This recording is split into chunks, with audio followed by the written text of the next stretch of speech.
বিসমিল্লাহির রহমানির রহিম। আজ 5 মার্চ রোজ বৃহস্পতিবার। দামোদা উপজেলা সদরের ঐতিহ্যবাহী সংগঠন ওরাবন্ধু সংঘর উদ্যোগে ঈদ পূর্বে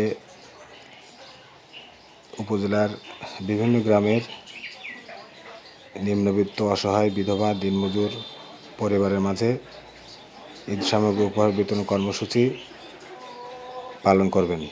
এরই ধারাবাহিকতায় আজ দামোদা উপজেলা সদরের শতাধিক নারী পুরুষের মাঝে ঈদ সামগ্রীর বিতরণ উপহার কর্মসূচি অনুষ্ঠিত হয়। আগামীতে যেন সংগঠনটি সকলের সহযোগিতায় আরও বৃহত্তর পরিসরে এ ধরনের সামাজিক উন্নয়নমূলক কর্মকাণ্ড পরিচালনা করতে পারেন, তার জন্য সকলেই দোয়া করবেন ইনশাআল্লাহ। আসসালামু আলাইকুম।